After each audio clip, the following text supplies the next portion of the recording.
कम voting ने भाजपा और कांग्रेस की बढ़ाई दी धड़कन। जानिए क्या कह रहे हैं ट्रेंड। लोकसभा इलेक्शन 2024। लोकसभा चुनाव के 2 चरणों में 190 सीटों पर मतदान हो चुका है। साथ ही 11 राज्यों तमिलनाडु, राजस्थान, केरल, मणिपुर, मेघालय, उत्तराखंड, अरुणाचल प्रदेश, मिजोरम, नागालैंड, सिक्किम, त्रिपुरा और 3 केंद्र शासित प्रदेश पुडुचेरी, अंडमान व निकोबार द्वीप समूह में लोकसभा चुनाव संपन्न हो चुका है। हालांकि 2 चरणों में पिछले आम चुनाव की तुलना में कम वोटिंग की वजह से राजनीतिक दलों की चिंता बढ़ गई है। चुनाव आयोग के मुताबिक दूसरे चरण में 64% मतदान से थोड़ा अधिक मतदान दर्ज किया गया है, जबकि 2019 में दूसरे चरण की 88 में से 85 पर 69.64% मतदान हुआ था। इसी तरह पहले चरण में 102 लोकसभा सीटों पर 66% वोटिंग हुई है। 2019 में सीटों पर 70% के आसपास मतदान हुआ था, यानी कि इस साल 4% कम वोट पड़े हैं। 2 चरणों में कम होने के पीछे कई कारण बताए जा रहे हैं, जैसे कि भीषण गर्मी, मतदाताओं में उत्साह की कमी, सरकार को लेकर उदासीनता। मगर मतदान प्रतिशत घटने पर किसे फायदा होगा और किसे नुकसान, इस संबंध में राजनीतिक विश्लेषकों की अलग अलग राय है। अगर हम पिछले 12 लोकसभा चुनाव में मतदान प्रतिशत के ट्रेंड को देखें तो 5 आम चुनाव में पिछले की तुलना में कम वोटिंग हुई और 4 बार सरकार बदली, जबकि 1 बार सत्ताधारी दल की बनी। इसी तरह 7 लोकसभा चुनाव में मतदान प्रतिशत बढ़ा और 4 बार सरकार बदली, जबकि 3 बार सत्ताधारी की जीत हुई। कम मतदान बदलाव का संकेत। 1980 के आम चुनाव में कम वोटिंग पड़े थे और जनता की पार्टी सरकार चली गई थी। जब चुनाव में जीत के बाद कांग्रेस ने सरकार बनाई थी। इसके बाद 1989 में कम वोटिंग होने से कांग्रेस की सत्ता से बाहर होना पड़ा था और पूर्व प्रधानमंत्री वीपी सिंह के नेतृत्व में केंद्र में नई सरकार बनी थी। 1991 में दोबारा लोकसभा चुनाव हुआ था और इस चुनाव में कम मतदान हुआ था और कांग्रेस ने सत्ता में वापसी की थी। इसी ट्रेंड के उलट 1999 के आम चुनाव में वोटिंग प्रतिशत गिरा था, लेकिन तब सत्ताधारी दल की ही जीत हुई थी। वर्ष 2004 में मतदान प्रतिशत कम दर्ज किया गया है। इसका फायदा एक बार फिर से विपक्षी दलों को मिला और कांग्रेस के नेतृत्व में यूपीए की सरकार बनी। मतदान प्रतिशत में गिरावट की राजनीतिक मायने।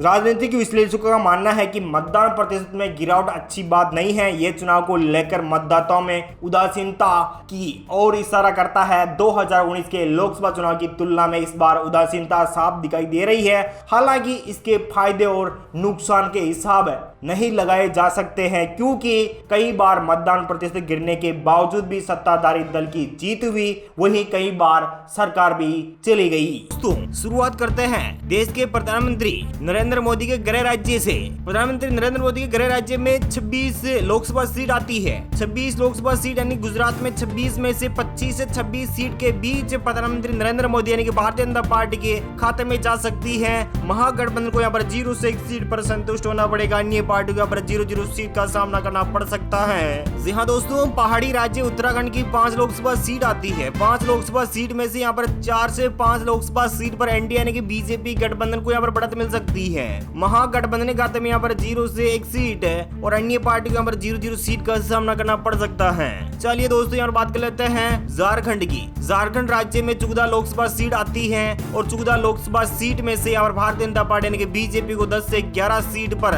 बढ़त मिल सकती है, यानी कि 10 से 11 सीट एनडीए गठबंधन यानी कि नरेंद्र मोदी खाते में जा सकती है। महागठबंधन को यहाँ पर 0 से 1 सीट जाने की संभावना दिखाई जा रही है और अन्य पार्टियों यहाँ पर 1 से 2 सीट जा सकती है। जम्मू एंड कश्मीर की 6 लोकसभा सीट आती है। जम्मू एंड कश्मीर में 6 लोकसभा सीट में से यहाँ पर 3 से 4 लोकसभा सीट पर बीजेपी यानी कि एनडीए गठबंधन, महागठबंधन को यहाँ पर 0 से 1 सीट और अन्य पार्टियों के 1 से 2 सीट जाने की संभावना दिखाई जा रही है। लोकसभा की अब तक 543 सीटों में से 51 लोकसभा सीट का ओपिनियन पोल यानी कि जनता की राय के समक्ष रख रहे हैं। तो इसलिए आज देखा जाए तो यहाँ पर 42 से 45 लोकसभा सीट पर भाजपा यानी कि नरेंद्र मोदी और महागठबंधन है। लोकसभा की अब तक 543 सीटों में से 51 लोकसभा सीट का ओपिनियन पोल यानी कि जनता की राय के समक्ष रख रहे हैं। तो इसलिए आज देखा जाए तो यहाँ पर 42 से 45 लोकसभा सीट पर भाजपा यानी कि नरेंद्र मोदी और महागठबंधन यानी कि कांग्रेस पार्टी और उनके साथी पार्टियों को यहाँ पर 2 से से 4 लोकसभा सीट मिल सकती है, अन्य को यहाँ पर 3 से 4 लोकसभा सीट मिलने की संभावनाएं काफी ज्यादा बताई जा रही है।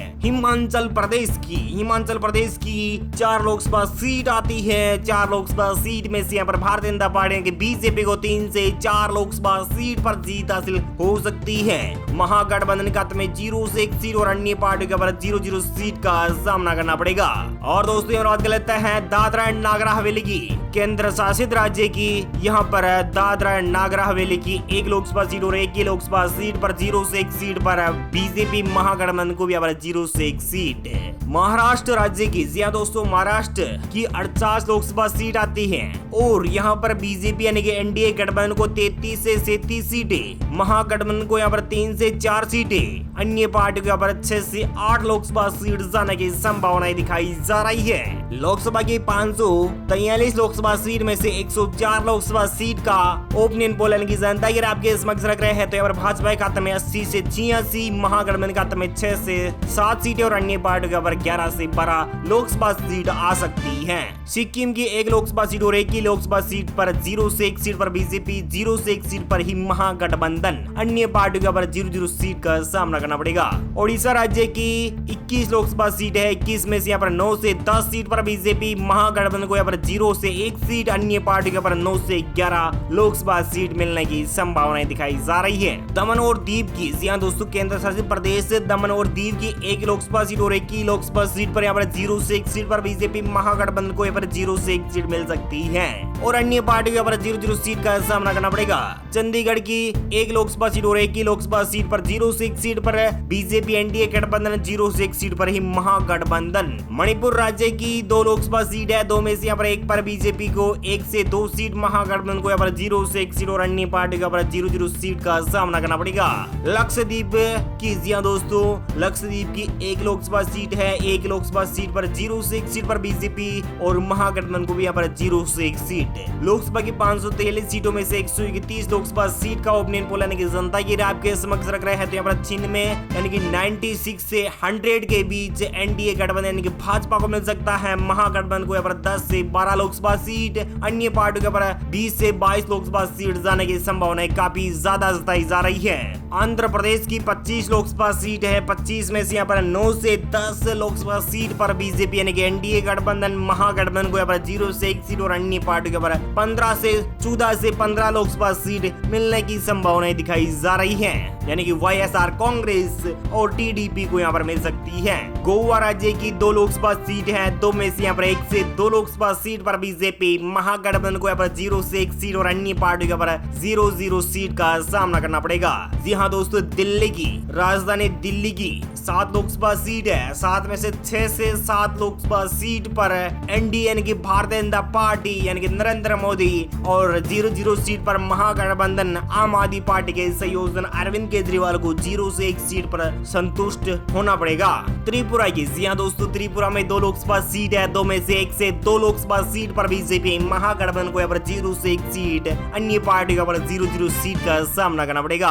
तेलंगाना राज्य की 17 लोकसभा सीट है। 17 में से यहाँ पर 10 से 12 लोकसभा सीट पर बीजेपी, महागठबंधन को यहाँ पर 0 से 1 सीट, अन्य पार्टी के पर 3 से 5 लोकसभा सीट जाने की संभावनाएं दिखाई जा रही है। हरियाणा राज्य की 10 लोकसभा सीट है। 10 में से यहाँ पर 7 से 8 लोकसभा सीट पर बीजेपी, 1 से 2 लोकसभा सीट पर महागठबंधन, 0 सीट पर अन्य पार्टियां पर काफी सोती हुई दिखाई दे रही है। पौंडीचेरी की 1 लोकसभा सीट और 1 लोकसभा सीट पर 0 से 1 सीट पर बीजेपी, 0 से 1 सीट पर ही महागठबंधन। अंडमान व निकोबार द्वीप समूह की 1 लोकसभा सीट और 1 लोकसभा सीट पर यहाँ पर 0 से 1 सीट पर बीजेपी, 0 से 1 सीट पर ही महागठबंधन। और दोस्तों यहाँ बात कर लेते हैं असम राज्य की 14 लोकसभा सीट है। 14 में से यहाँ पर भारतीय जनता पार्टी यानी कि बीजेपी को 13 से 14 लोकसभा सीट मिल सकती है, महागठबंधन को यहाँ पर 0 से 1 सीट, अन्य गठबंधन को यहाँ पर 0-0 सीट का सामना करना पड़ेगा।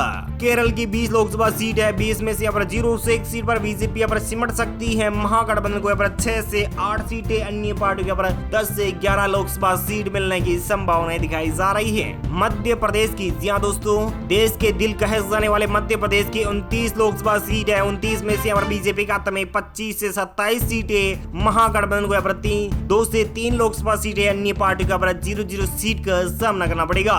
नागालैंड की 1 लोकसभा सीट और 1 की लोकसभा सीट पर 0 से 1 सीट पर बीजेपी महागठबंधन का खाते में यहाँ पर 0 से 1 सीट और अन्य पार्टियों पर 0-0 सीट का सामना करना पड़ेगा।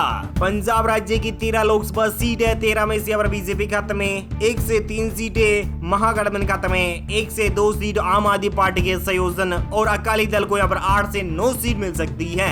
कर्नाटक राज्य की 28 लोकसभा सीट है, 28 में से यहाँ पर 23 से 24 सीटों के साथ बीजेपी महागठबंधन को यहाँ पर 2 से 3 सीटें, 1 से 2 सीट पर अन्य पार्टियां पर काबिज होती हुई दिखाई दे रही है। लोकसभा की 513 सीटों में से अब तक 301 लोकसभा सीट का ओपिनियन पोल की जनता की राय आपके समक्ष रख रहे हैं, तो इस लिहाज से देखा जाए तो यहाँ भारतीय जनता पार्टी ने बीजेपी को 204 से 209 सीट, महागठबंधन खाते में 26 से 29 सीटें, अन्य पार्टियों पर 59 से 63 लोकसभा सीट जाने की संभावनाएं दिखाई जा रही है। मिजोरम की 1 लोकसभा सीट और 1 की लोकसभा सीट पर 0 से 1 सीट पर बीजेपी महागठबंधन खाते में भी 0 से 1 सीट जा सकती है। मेघालय की 2 लोकसभा सीट है, 2 में से 1 से 2 सीट पर बीजेपी, तो महागठबंधन को यहाँ पर 0 से 1 सीट जाने की संभावनाएं दिखाई जा रही है।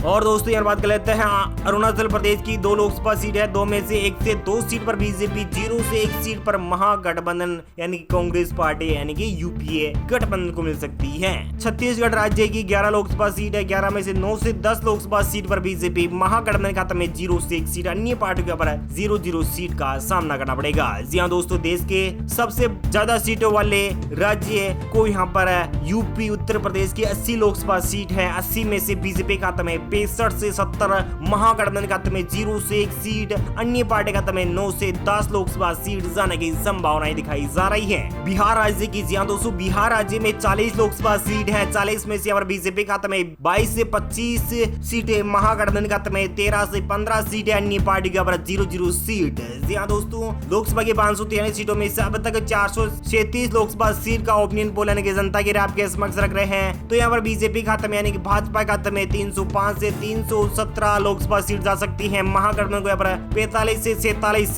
सीटें जा सकती है, अन्य पार्टी के 70 से 73 सीटें जाने की संभावनाएं दिखाई जा रही है। पश्चिम बंगाल की 42 लोकसभा सीट है, 42 में से 18 से 20 सीटें भाजपा खाते में जा सकती है, महागठबंधन को यहाँ पर 0 से 1 सीट, अन्य पार्टी को यहाँ पर 20 से 22 लोकसभा सीट जाने की संभावनाएं दिखाई जा रही है। राजस्थान की जी हाँ दोस्तों, राजस्थान में 25 लोकसभा सीट है, 25 में से यहाँ पर बीजेपी खाते में 23 से 24 सीटें, महागठबंधन खाते में 0 से 1 सीट, अन्य पार्टी पर 0-0 सीट। आखिरी में बात कर लेते हैं तमिलनाडु की 39 लोकसभा सीट है, 39 में से यहाँ पर बीजेपी खाते में 18 से 20 सीटें, महागठबंधन खाते में 13 से 16, अन्य पार्टी पर 3 से 4 लोकसभा सीट जाने की संभावनाएं दिखाई जा रही है। लोकसभा की सभी 543 सीटों में से सभी 543 सीटों का ओपिनियन पोल जनता की राय आपके समक्ष रख रहे हैं, तो यहाँ पर 370 लोकसभा सीट से 381 लोकसभा सीट के साथ भारतीय जनता पार्टी यानी कि नरेंद्र मोदी फिर से तीसरी बार प्रधानमंत्री के तौर पर चुने जा सकते हैं। महागठबंधन खाते में यहाँ पर 60 से 65 सीटें, अन्य पार्टियों के 95 में से 100 सीट मिलने की संभावनाएं दिखाई जा रही है। उम्मीद है जानकारी अपडेट आपको मिल गई होगी। प्लीज दोस्तों, अपने वीडियो नीचे के लाल बटन दिया उस पर क्लिक किए, चैनल को भी सब्सक्राइब करना बिल्कुल मत भूलेगा।